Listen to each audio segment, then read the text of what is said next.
Hello and welcome, everyone.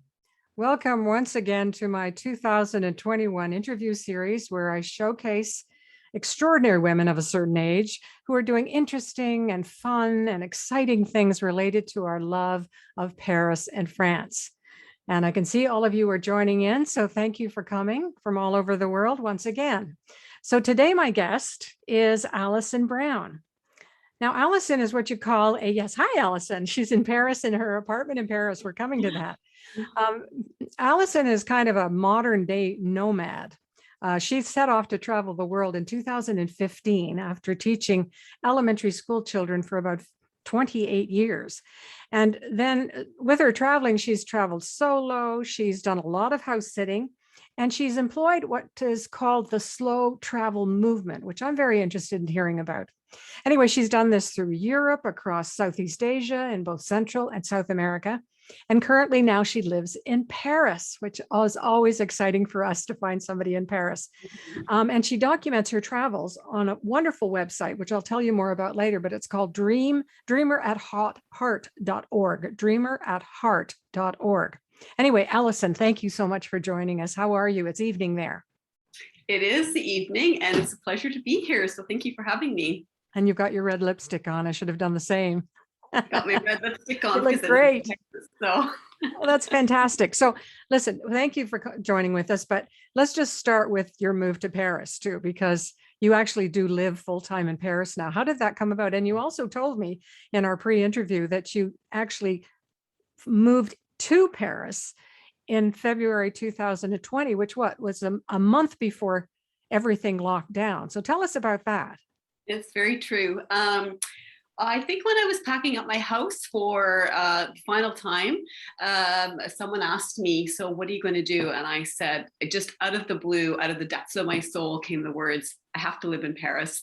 And so a few years later, it was in my mind. I knew I needed to somehow find a way to stay longer than 3 months because as a Canadian, I'm only allowed to stay the 90 days. So I finally made a demand applied for a visa and I was approved. It's on my website. It's a bit of a journey to apply. It's quite a bit of detail. And I arrived right before in February 2020. And in March, I believe, Prime Minister Trudeau called everybody home. And I was like, I can't go home. This is my dream. I just got here. So I decided to stay. So I've been here since February 2020. I did go home to Canada for 3 months this summer because I hadn't seen anybody I knew in 18 months. And why Paris? Why was that a dream of yours, like so many of us? Because I feel so, as the French would say, chez moi. I feel 100% at home. And I mean, honestly, in my travels, I've spent a lot of time crisscrossing through Paris. And honestly, out of the blue, I've heard a voice, Alison, you're home. And it's come to me and I was like, whoa, what is this? I'm not home. I'm just passing through with my backpack or my little suitcase. And I do feel it's something I really have to embrace because I feel very at home here. And then I remember that I'm actually Canadian. So sometimes I feel like I have one foot in France and Paris and one foot in Canada. And who knows what the future holds. Now, everybody thinks all Canadians speak French. Did you speak French before you went to Paris? In terms of living there, you did? I did. I was born in Montreal and got a good grounding. But I mean, my French has improved a lot. I am becoming more fluent. I'm definitely not 100% bilingual, but I get by very well. And I always like to fool a French and think, oh, maybe they'll think I'm French. But the minute I open my mouth, they know that I have some kind of little accent. Most of them think I'm British. I don't have the Quebecois accent, but most of them think I'm British. Oh, that's awesome. Same for me. I have the same issue every time I go to France. Everybody thinks I'm something else, but anyway, so let's get right to house sitting because we have a lot to talk about today. Okay. So what is the allure? I've done house sitting twice and I loved it, but what is the allure of house sitting and why did you want to do it? I think it was towards the end of my career and I heard about house sitting. And I mean, if we tie it into there's a quote on my website that I think we're going to come up to anyway about living your one wild and precious life by Mary Oliver. And I think I just started to dream and I had been going to school for 28 years and I had become an assistant principal and I don't think it was the right fit for me. and the wild and precious life, the wild, I needed to get out and explore the world, which is really who my soul is, I think. And so I started thinking, well, how am I going to explore the world? I mean, accommodation's expensive. How am I going to get here and there? And so I found house sitting. And when you start perusing the house sitting sites of what's available, I mean, the possibilities are endless, really. And it is cheaper, right? Because you don't have to pay for your accommodation. Is that why most people do it?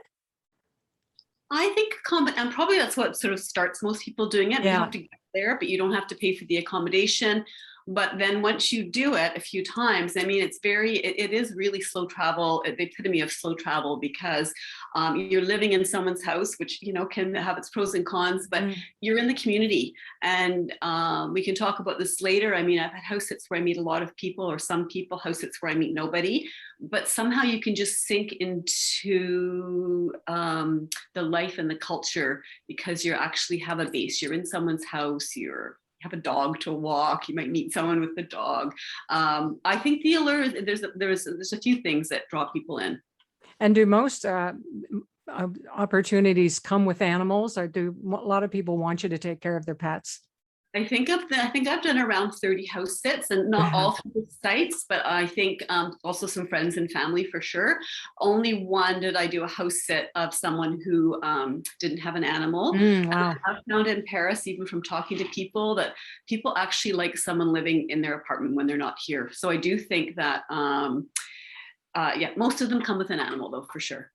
And somebody's just asked a question, Martine, actually from Paris. She's asked, what's the difference between house sitting and house swapping, which of course there's something called the home exchange, for instance. Right, exactly. Yeah. So what's the difference? You can explain it. I think in a home exchange, I would have a house in Canada, someone would have a house, let's say in France, and you'd talk back and forth and you'd actually swap the houses. Kind of like in my favorite movie with Cameron Diaz, The Holiday, where they actually swap houses. Yes. If you go in someone's house. Perfect example. House sitting, I don't have anything to swap. So I'm coming and I'm arriving and I'm looking after your pets and animals. And I don't know with home exchanges if there's often an animal involved or not. No, most of the time not, right? No, so. From what I've done. Yeah. Yeah, I think house sitting, the thing is that it's very much as an animal, a dog. People don't want to put their dog in a kennel or the cat in a kennel. And so it's nice to know that somebody is staying in your house and running things and looking after your animals. The dog can still, you know, have his own little bed or her own little bed and have the walks. It's very comforting, I think, for the pet owners. Right. So it's really for people then they're going away somewhere else and they really want somebody to watch their property and their animals, right? That's basically them. Yeah. Okay. Yeah.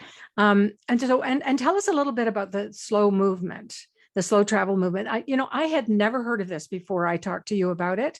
And it made sense to me because, people that get older too, they tend not to want to go anywhere for a week. They want to go for a much longer time. Is that what it's about? What is it really about? I think it's about exactly not just popping into Paris or London or Prague and seeing the top 10 sites. It's about staying a bit and sinking in. Mm-hmm. So sinking in and being observant and trying to actually feel the culture. So for example, going to the markets, it was in France, in La Réole, at one of my house sits, I was at the market and I was behind these people and they were ordering strawberries. I'm from Canada and maybe I haven't paid attention in Canada. So excuse me, any farmers in Canada that I don't know about, but often we get, sort of hard strawberries, especially in the off season, that come up from California that are being frozen, and there's strawberries. But here in France, I've learned there's like there's a bunch of varieties, and suddenly I had to ask the lady in front of me, well, which strawberry should I get? And so we had a discussion about which was the sweetest and which were in season, and same with the fish or the oysters. So I think the gastronomy is very much for me a part of house sitting and having a slow movement experience. And of course that wouldn't just be in France, but I mean it is very evident in France. You can really and also sort of the music, there's just you can allow yourself to slip in, to sink in to the life a bit. And then also because, you know, you wear a different hat when you travel, or maybe there's no hats, you just get to be who you are. Mhm. I remember buying mussels for the very first time in my life, also at one of my house sits. And it's kind of a quick funny story because I ordered like a little poignée, like a little handful of mussels. And he told me that the guy was like, "You sure you don't want more at the market?" And I was like, "No, I think this is good for one person." "You sure you don't want more?" And I was like, "No." And he told me how to cook them because I didn't know. I felt so French. I had my French music on. I was in the kitchen doing my thing. And then a few weeks later, I went to Concal and I ordered mussels for the first time at a restaurant. And this huge pot thing, yeah. of mussels came. And I'm like, oh, no wonder the guy at the market thought I was a bit crazy ordering a little, 12 mussels or something. Wow, So we all learn on these trips, that's for sure. exactly. Yeah. So let's get some pictures that we got for everybody to see. So let me just put up, this is my favorite shot of you anyway that we've talked about. Okay, this is the quote you're talking about. Let's just have a look at that on the lower right-hand side. Tell me what is it you plan to do with your one wild and precious life? Mary Oliver, of course, many people know who she is. So why is this speak to you, this quote? I mean, we all have one shot at this. We all just have one chance at life, and it is precious. And I think also the older, for me, I was in a routine of working and raising my family, and suddenly you wake up one day and you're like, oh my goodness, sort of who am I and what am I going to do with this one wild and precious life? Because the years are flying by. And so it's a bit of an interesting journey to sort of be able to sort of recognize the fact that I am a free spirit and I love to travel, and I've loved to travel from a very young age. And so it's precious. It's very precious. It makes sense. It's a beautiful quote, right? But there are lots of others like that. That's why I find it very, very interesting that you picked that one. So that's really cool. I think it landed on me. I think I came across it and it landed on me. Yeah, and just when you needed to hear it. Because I needed to make a change. Okay, so let's talk about this picture first. So this is an incredible picture. How did this happen?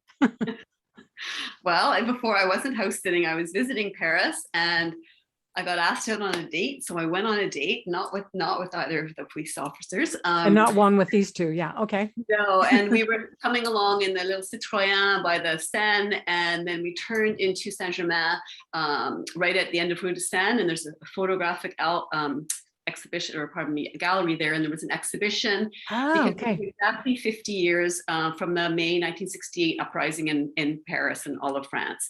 And so these police officers, I believe, are in sort of an old-fashioned uniform. It was an old-fashioned police van.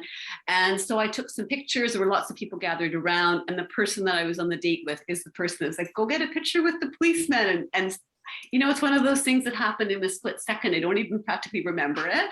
And yeah. If you write a book, this should be the picture on the cover of the book. It's awesome. Okay, let's get into it now. All right. I got to change the next shot here. So we're going to tell people about 3 different house sittings that you did in France. All right. And the first one, of course, in different parts of France, which is really cool. But this one you did in a little place called Plaine Fougère, which is Brittany. Right. So that's basically where it is. If you see Paris here, that's where it is. Mont Saint-Michel, which is very famous, is there. We'll have a picture of that in a minute, but that's basically really northern France, right? Yeah. And how did you find that one? So again, we'll talk about it later, but it was on the house sitting website. And quite frankly, I have a passion for France. So I was looking for the French house sits, the ones in France. And this one came up and I saw on the map that it was close to Mont Saint-Michel and it was close to Saint-Malo. And I had recently read the book, All the Light You Cannot See, which takes place in Saint-Malo. And I was like, no, this is close to Saint-Malo. I need to get this one. So, honestly, you can apply. There's lots I've applied for that I didn't get, but I did get this one, and it was for 6 weeks in the house, in this house in Brittany. This house here looks quite large. It's quite large, yeah. What was it like? It was probably a little bit more isolated than I had planned on, but I got over being a scaredy cat in my house sit here, I have to say, because the electricity went off a few times, and the breaker switch was in a shed outside. And so there was a few little adventures, but it was fabulous. And I was really close because it is in Brittany, but really on the border with Normandy. And so, because Mont Saint-Michel is actually in Normandy. So I went to Mont Saint-Michel, I think 3 times, because it was in the winter, there was nobody there. It was fabulous. I think when you're choosing a house sit that's rural, you have to figure out if they're going to lend you a car, if you can get places by bicycle or walking, or if you're going to rent a car. So she had told me that I could probably cycle everywhere. So I did cycle to Pontorson from here to the market. And it was quite fun. I came back with my one of the donkeys. Yes, and with my flowers across my handlebars, but it was cold that winter. There was a cold wind, and in the end I did rent a car so that I could get further afield. So, well, let's not forget there's animals at this one. So I was just gonna say, yeah, so what animals did she have? And I think we've got some pictures. She had 3 donkeys, a sheep, and some goats, and here they are. And it's still in some ways in my heart one of my favorites, because I mean I'm a city girl, I'm not really a farm girl, but I took on the donkeys and I absolutely just loved. There was also a cat and a dog named Jip, who I loved also. We have a picture. The donkeys would come to be fed every day. I used to sing to the donkeys and feed them carrots from my hand. They were great, and they had really their names were like Fred, Bob, and Joe, and she never really wrote down who was who. So I just called them by the color of their halter. Here, green, here, red, and they would come running, and it was quite delightful. Yeah, I absolutely adored it. All right, so stuck, and this is the dog, Jip. Yeah, we would go for walks. So again, when you're house sitting with animals, it's really an important thing to try and get there beforehand, because especially if it's a dog, some owners are very laissez-faire about having their dog off leash. But as a new person stepping into the role, you want to make sure you know the route, you want to know the commands. Sometimes I'm not comfortable having the dog off leash, but Jip was, it was, you can see there's nothing on the road. It was the country. We would go for just fabulous walks in the country. And she was a great dog, just great. And the cat would come at night and sit on my computer in my lap. So it was one of my favorite house sits, I think, because it was long. So I was there for 6 weeks. I drove around the countryside. I had experiences like this. I was very well positioned to go in Brittany to, as I mentioned already, Saint-Malo, Cancale. I went to Dinan, which are all fabulous places to visit in Brittany. And there's something different about going home, even though it's not your home. You're situated there for a month or 6 weeks, and so it's just a great feeling, actually. And who's this? This is Yvette. So I was lost because there's lots of little country roads in Brittany, probably all over France, actually. And I was tootling along trying to find my way back, and I saw the green Citroën by the side of the road. There's 2 bales of hay at the back, and I'm like, I have to take a picture of this. So I pulled over. She was way in the field. By the time I walked back down the road, she was standing at the edge of the field with her arms crossed. And I was like, I don't know if she wants me to take a picture. Anyway, we had a lovely, lovely chit chat. And probably for 40 minutes, and my French was not that great then, but I just remember we ended up talking about the farm, the cows, how hard it was to be on our own. We ended up talking about amour and men, because of course in France, amour and men. You talked about amour and men with this lady that you met on the road? Yes, and I don't even know what happened there. And I'm sure I didn't actually really understand everything that was going on. That is definitely where the conversation went. So, wow. And these are her cows? The thing was also, sorry, Diana, the other thing was, of course, I chatted with her, and then, I don't know, a week later, I was at the market in Pontorson, and there she was. Okay. That was a lovely, lovely encounter. She wanted me to take her picture again. And, and a lot of people don't realize just how friendly the French can really be. We hear a lot about Parisians being a little bit cold, which actually is not as true as it used to be. But the French outside of Paris, honestly, they would give you the shirt off their back. So you can see they'd love to engage. Yeah. Yeah. And the other thing about that house was right on the road. And Madame Testier used to walk by every Sunday. And I'd always wave to her, and because my dog would bark at her, and my dog, Jip, would bark at her. And So I would start to go out and chat to her. And then on the last Sunday when I was there, I asked her if I could take her picture, and she was thrilled for me to take her picture. And it Oh, just, and also with these conversations, there's a very strong regional accent. And so I don't know now how I understood. exactly. Yeah. Yeah, I did. Yeah. Let's go to the next shot here. See what we've got. Hold on. Oops. Got a couple of people asking questions. Okay, so this is the surrounding area that we should just sort of mention just how pretty it is.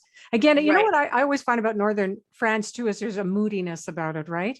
And it is because there's a lot of cloud covers a lot of the time, especially when you were there. Yeah. Well, and the top, I'm just looking at the pictures here. So on the right, if it's the screen is the same as everyone else's with Mont Saint Michel. I mean, one of the things it's just fabulous to do there on the right there is to walk the seabed, because it's one of the places that has the highest tides in Europe, and they come roaring in. So you don't want to go by yourself. You want to take a tour. Mm-hmm. So there were very many tours in January. One of my last days that I was there, I ended up going on a tour. So that's on the seabed by Mont Saint Michel. On the other side, the row of houses is Saint-Malo. And again, I met a lovely Frenchman. Beautiful there. I was the only person on the ramparts. It was January. And I don't think the bottom picture is January, but it's definitely off season. I think it might be March. Mm-hmm. So, okay, that's still in that part of the year. yeah. Oh, again, here we Okay. go. So there's a my friendly galette. Frenchman. At the time, I was very gluten-free, and I couldn't find a gluten-free galette in Paris. I mean, you can now because I've tracked them down. Oh, But okay. so when I went to the market in Pont-à-Mousson, I went up to the little truck and I said to him, Monsieur, is it gluten-free? Is it just the sarrasin, the buckwheat flour? And because, I can't find one in Paris, they mix the flours. And he looked at me and he said, Madame, it's not a galette unless it's purely sarrasin flour, so buckwheat flour, salt, I think water. There's very few ingredients. And he made me up a galette. He put more butter on the galette than I've ever eaten at the time of my life. And it was just to die for. And then I would buy 10 or so or 5, I don't know, every week and take them home on my bicycle up to my house. How wonderful. Wonderful. And this looks like a lovely, right. Dinan is quite something. It's a fortified town or city in Brittany with a beautiful, beautiful medieval core. And it's absolutely stunning, Dinan. So I was lucky enough to go there, I think 2 or 3 times actually. So that's again, the slow travel is that, you're trying to see the area, but you can also revisit and and then it becomes familiar. And when something's becoming familiar, I also think that's a sign of slow travel as well. So like going to Mont Saint Michel 3 times was, someone said, well, it seems a bit much. And I'm like, well, no, because once I walked on the ocean floor, I just wanted to experience and feel it. So is there a maximum stay for a house sit? I mean, can you get house sits for a year or 3 months or 6 months? Well, it depends what they want. It depends on where you live and it depends on your visa. So as a Canadian, and your visa, of course, traveling, you only get 90 days in the Schengen countries in Europe. So for example, a chateau will come up sometimes it's for a year. There are some for a year, but I know if I'm coming from Canada, I can't apply for those. So you need to know your visa. You need to know your country, or you need to know how long you're allowed to stay. Unless you're European, you probably can only stay 90 days in the exactly, like most of us. Okay, so now we're moving south. Because we were up here before. Now we're moving down to a little tiny place that you call La Réole, right? Which is just so anybody, I've never heard of it either. So, but it's just east of Bordeaux and sort of northwest of Toulouse. So that sort of gives us, okay. So tell us about this one. Is fascinating to me because it's so beautiful. Gosh, I know. Is that the house? And I've stayed in a few. I mean, I've stayed in a few beautiful places. This is again one of my favorites, La Réole, just east of Bordeaux, east of Saint-Emilion, and a little bit west of Bergerac. So a little bit west of the Dordogne. Again, how did I get this one? I don't remember exactly. How long was it? It was quite short, maybe 12 days. Okay. I can't remember exactly. So you can do that too. Yeah.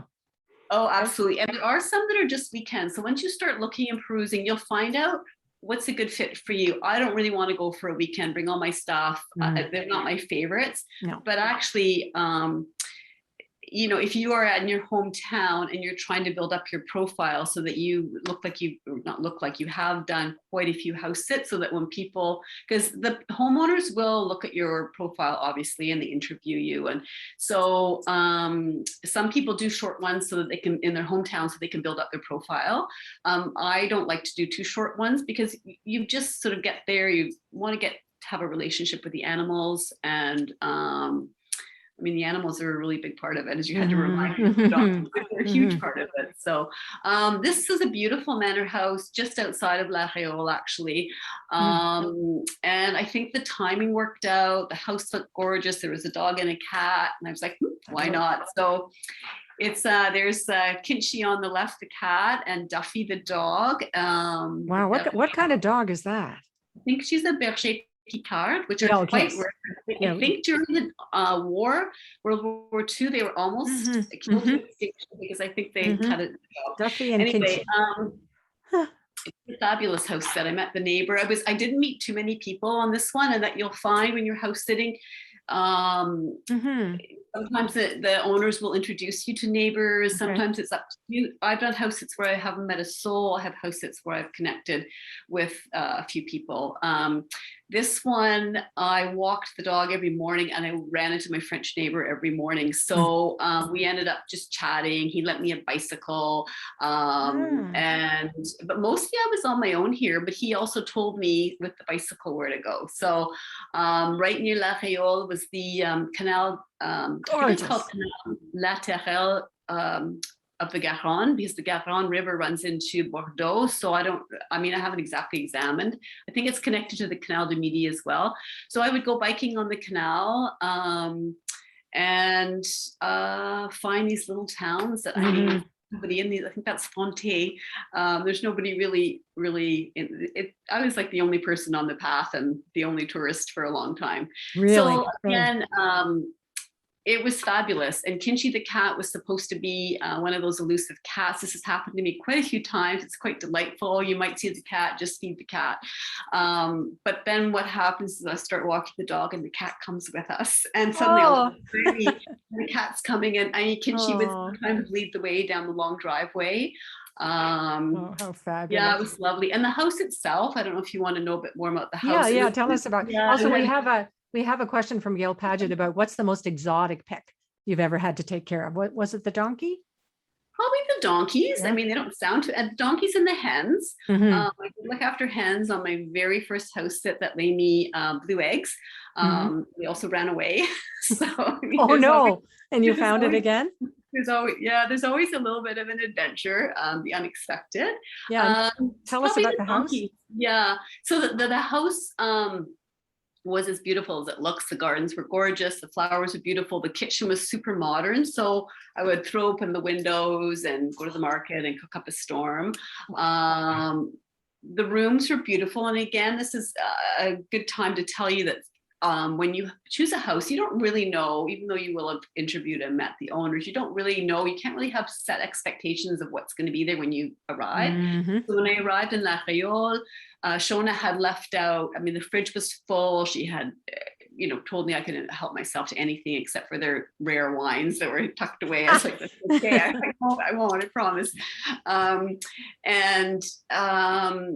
The house was beautiful. It was upstairs, but again, because you end up cleaning the house at the end, like you need to leave a whole day at the end.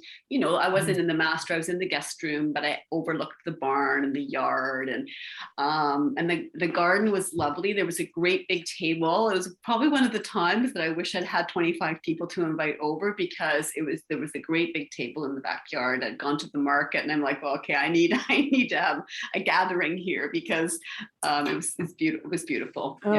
It sounds ideal. Okay, and then surrounding area. I mean, I think I love your cars that you find. These little Citroens, they're so cute. The colors. I have a little bit of a weakness for them.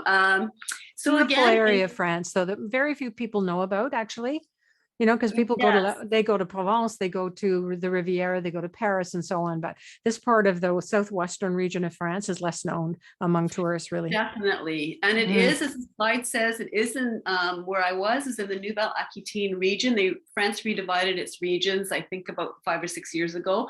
And Nouvelle Aquitaine is actually the biggest region, Mm. but then they're divided into departments. So where I was mostly in the Gironde department. And some of the towns, like where the yellow car is, a little town called Montségur. There's more than one Montségur in France, but this Mm. one was Montségur in Gironde. I mean, I wouldn't actually go out of my way to go there, except that Shauna had told me they had the best lemon tart she'd ever tasted. So having a bit of a sweet tooth, I'm always chasing down a lemon tart. So I made the trip there a couple of times to experience their outdoor market. And I mean, Mm. really, it's very, very local. But again, if you're wanting to experience a really authentic experience in a country, I mean, to me, it might not have been the prettiest town or but it didn't matter. You could see the people interacting and who Hmm. was stall at the market and Well, in the real France too, right? It's exactly. And yeah. not all the medieval towns Hmm. are. Even Hmm. La Réole itself. I mean, Richard the Lionheart was there, and there's a 12th century building. It's got a lovely route to walk. It's a tiny bit run down. I think they're trying to sort of spruce it up. So not every town is like Dinan or but it's the real country. It's the real Gorgeous. France. Beautiful. So let's move on. So the last one we're going to look at is near the in La Rochelle, which I went there years and years ago and was so surprised about how beautiful it was. This So again is gorgeous. on so we got a little west coast, right? West coast right here, and there's a little island which you're going to show us a little bit about called Yeah. here Ile Ile de de Ré. Ré. Yeah, very cool. Okay, so let's have a look here. So this is the main port in La Rochelle. This is the picture that most people see when they go there. Isn't that correct? Yeah. It is correct. And Mhm. also I So was tell us really about this because you don't have a picture of the apartment. So tell us about it. okay, so it was one of those things where I was just perusing and I had found out recently that my ancestors come from around, it's actually Ile d'Orléans, but it's Mm. close enough to La Rochelle. And so I really wanted to sort of visit the La Rochelle area. And this house sit came up in La Rochelle. So sometimes that's how I haphazardly land where I do. It's my own interests and what sort of attracts me, I guess. It was a very small apartment with a very shy cat, and it wasn't really in the old part. Like I will do my research before I even apply, or to see like how far, like could I walk into town? Did I need to rent a car? So I could tell that it was probably a 15-minute walk sort of into the center of town. So I applied, and I was a successful candidate. So I ended up at La Rochelle in a tiny little apartment with a kitty cat that really Okay. stayed in bed till the very end. But I had access to La Rochelle, and I explored around La Rochelle, and I really wanted to go to Ile de Ré, but I ended up going to Ile de Ré. It was closer. There was a Yeah. Let's direct have a look bus. at that. Mhm. And Ile de Ré, it was off season. I forget now when it was. I think it was last October. And yeah, it was just beautiful. There's an old abbey, just like that, the ruins of Mm. an abbey. There was oyster. I had sat and had oysters by the sea. That's the church in Ile de Ré. I have to think though, because there's a lot. I'm just slipping my mind right now because there's a Mhm. lot of towns on Ile de Ré. Ile de Ré could use a lot of days of exploration. So in some ways, I mean, that does not epitomize slow travel because I went once by bus for the Yeah, day. that's But I okay. mean, you can get a bike and cycle the Sure. whole island because there's towns all around the island, and in the summer there's gorgeous beaches. Hmm. I think it's quite touristy. I don't know. I think there's a lot of European tourists that go there in the summer. In the summer, it's probably one of those summer destinations, I like think Cape so. Cod and that kind of Actually, thing. Hmm. off season, it Yeah. was quite marvelous. The shutters Yeah, I were would love open, it. the were shut. There were still flowers. It was marvelous. So again, it was quite a short house sit, maybe 5 days. It wasn't super long, Okay. but I just had this desire to go to La Rochelle. So I went, and then I sort of paired that up with visiting some friends in Nantes, which is not too far away. So Did you experience restaurants and things in these three places and found the food to be very different? Because in Normandy and probably La Rochelle, the seafood would be really the main game, wouldn't it be in town? Would Mhm. yes, definitely the seafood was big. I'm just trying to think. I can't remember where I ate in La Rochelle, quite frankly. Because they, along the boardwalk there, they have so many beautiful. Along the boardwalk there, like in Saint-Malo, they have so many beautiful sort of seafood restaurants and stuff. Absolutely. Right? Saint-Malo, it's sort of along the water there. Cancale, Saint-Malo, the seafood is everything: oysters, mussels, definitely. And Ile-de-Bray, I mean, I ate oysters on Ile-de-Bray, and so there you go. Yes, that's what I remember the most, is my oysters at Ile-de-Bray. Well, that's just 3, because I know you said you've been to 30. So what are some of the other countries that you've been to? And then we're going to go through your tips for people here. Okay. Because I'm a nomad, and when I go home to Canada, I would never have predicted this. I've actually done a lot of house sits in Canada, because I go home, I stay with my daughters who live in 2 different places, and I stay in Toronto because my parents live, my family lives, I have family in Toronto as well. So I've actually done house sits in Toronto, in Kelowna, and in Vancouver. And I've had some just really fabulous experiences in Canada as well, and stayed in places in my own country that I didn't know very well. Yeah. So, and that's another thing is, you can do house sitting in your own country. I mean, in the US, there's just, you go online and holy moly, the variety of places. The UK, incredible, Germany, it's just incredible what you can find even in your own country. Yeah. I think that's the thing with, once the bug catches you, you start to literally dream of the possibilities, and as I said earlier, you can't necessarily get your heart set on something, because it's very competitive, actually. That's what I was going to ask you. Yeah, so it is competitive, right? That after, but anyway, so okay, so let's go through these, just some of the things that you really need to pay attention to, because it isn't, it's not like going to a hotel where everything's going to be taken care of for you. This is going to have a lot of little nooks and crannies and and surprises too, right? Oh, there's surprises every time, and the good, the bad, and the ugly, really. I mean, there's surprises of all sorts.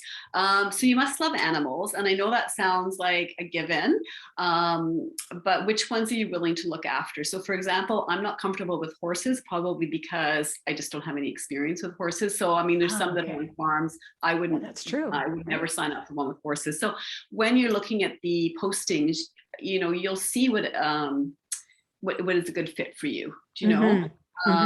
So, and the animals. So the donkeys, I had never looked after donkeys either, but I don't know, somehow I think that would be awesome. I figured donkeys were in my range. Yeah. And the same with the hens. I mean, I'd never picked up a hen in my life. So, so which ones are you willing to look after? And I don't like little ones, like I don't like ferrets and things, so I wouldn't do that either. Okay, you have to be flexible and be able to go with the flow. Very, very important, because you're stepping into someone else's life. I mean, I've seen some people are really organized for you, some people are not. Some people leave the house spotless. I've walked into several where the house is like, in my mind, I was like, I'm going to spend the first half day cleaning this and sorting it. So, so that I'm comfortable living there. And I'm able to go with the flow, and I guess just how do you react to certain situations? I mean, the darling Jip who I had in Brittany, behind the house there was a big marsh, and she had told me which were the hunting days of La Chasse in France. And one of the days, Jip always stayed by me. Jip went like jumping over the fence, through the fence, under the fence, into the big marsh. And I was like, oh my God, terrifying. Yeah, I don't remember what day is La Chasse. So, and here was this white flash going through the field. So, I mean, there's you have to be able to go with the flow and roll with it. I've had my somebody's just asking so we don't forget about this. If you are agreed to go to do a house sit, and then you sort of say, well, I'm going to bring my best friend or my partner or something, is that allowed? Or do you have to let them know in advance and all of that? In my house sitting book that's coming up, I have a list of all the questions I ask. So usually when you I'm going to talk about that. So you can apply to the house sit. I read really carefully what they're asking for, if it suits me, and if I think I can do a good job, because I want to have a good recommendation on my profile. Absolutely. There's usually an interview, and by Skype or Zoom, or and I have my questions set. So one of them for sure is, for example, my sister-in-law came to visit me me on one of the house sits with my niece. So was that acceptable? And I feel like it's really important to put everything on the table, because I don't want to have someone come and then find I wasn't allowed to. So you just have to ask the things that are important to you. And if you're doing it with a partner, like some of the house sits are advertised for couples only. And whether that's because there's a lot of work, some of them include a lot of gardening or getting on the little tractor to keep the Well, Laura Campbell has a question like that. Do the clients prefer someone who is technically handy if something goes wrong at their house? Well, that's a really good question. They're really, I would say for the most part, they set you up for success. So there is a guide on the Trusted House Sitters, who's the main website that I use, organization. They have a guide. So the homeowner is supposed to fill out the guide, and it has things in it like the veterinary information. A lot of people will put in, the plumber, the local people that could support you if there was a problem. Yeah, most of them will let you know if they're looking for that or exactly. Whether. Okay. The non-negotiables. This is really important, isn't it?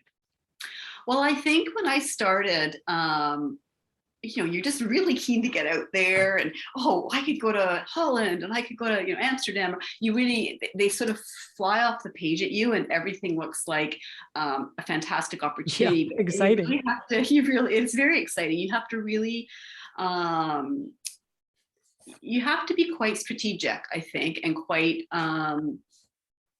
you just have to read carefully and think about, what do I want? So for example, for me, I'm running my blog. I need a place with good Wi-Fi. And a lot of people have a very different idea about what good Wi-Fi is. Yeah, it's gotta be good. I don't want to be in a non-smoking house.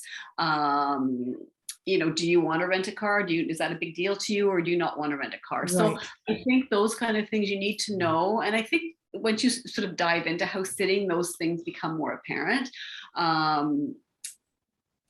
But you do need to think about yourself as well. Yeah. Okay. Let's go to so here are some, and just for everybody who is listening, if you want these, just get in touch with me and I can send these out to you. But some of them are you can just write down the names, because the website is exactly the name.com at the end of it. So they're really, really easy to find. But tell us a little bit. I know that, Alison, that you Trusted House Sitters is your particular favorite one, is it? It's the one that I started with quite a few years ago, and it's the one I've just stuck with. And I don't know what, I think I'm familiar with how the site runs. And plus I've built my profile. I have all the validations and the checks and whatnot. And so then I have my 5-star ratings. So I just, for some reason, I just end up using Trusted House Sitters, but I do know other people that have used Nomador or My House and House Cares. And I really probably can't speak to them as well, but I can speak to Trusted House Sitters. And that's a worldwide one. I think House Cares are one of the others that I know about. I think they don't do Canadians, like they do Americans and something. So you have to just check that. It's usually right on the front page, though, to tell you who they do and where they look and that kind of thing. So, but Trusted House Sitters is one I also know that is very good. So. Yeah, it's very, very good. And I mean, they have a chat line, they have a veterinary line. I had actually not used my membership for a year or for a few months. So I renewed it today, and there's different levels now. It's changed. It's interesting. It's changed over the years, but there's definitely good support. There's you're insured if you make the house sit, arrange the house sit through the site. Good point to know. Yes. You're insured. I somewhere have written down that I did one in Vancouver, and the woman said to me, well, do you think you can come back in 10 days? Because I'm going away again. And I was like, okay, sure. I was quite flexible. And so I went back, but it wasn't until later that I realized I actually wasn't insured because it wasn't through the house. It wasn't through Trusted. Yeah. So that's a really important point. Yeah. Okay. Which brings me to the fact that you are in the process of almost just completing an ebook on all of this, which is coming up. What are you calling the ebook? Well, you haven't got a title yet. Right now it's called The Ultimate Guide to House Sitting, because it kind of is. It covers a lot of things. Perfect. Put that picture of the two cops and yourself on the front page. That's my 2 cents worth. But I'm going to keep everybody in tune with that. so that I Okay. will do that on an upcoming blog, because there's tons of information in there from what you've told me. But I also wanted to, we're going to do a little giveaway now. So what we decided to do, ladies and gentlemen, is that Alison does a lot of consulting. And so I am going to purchase a $75 consult from her and give it away to one of you right now. So I want it to give it to somebody who actually wants it. So if you're not interested in that, don't do what I'm going to suggest right now. But okay, so the first person, get ready at the chat. The first person to write in the chat the name of one of the pets that Alison took care of.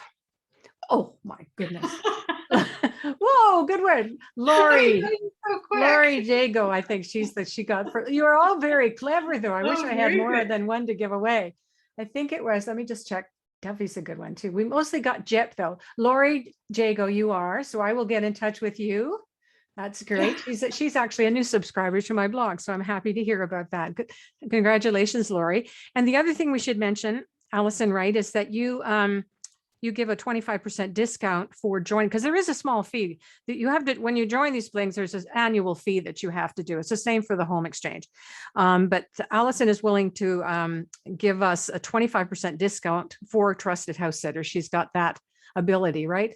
So you have to go to your website though. So let's just, I'll go there. So if you go to dreamerattheart.org, right here at the bottom, and along the top on the navigation bar, you'll see resources. The drop down has house sitting, and then you'll go, there's a few house sitting articles in there, but right on the front page there, you'll see that there's a link for 25% off. And the price has gone up every year since I've, originally there was just one level, but now you'll see the pricing when you go.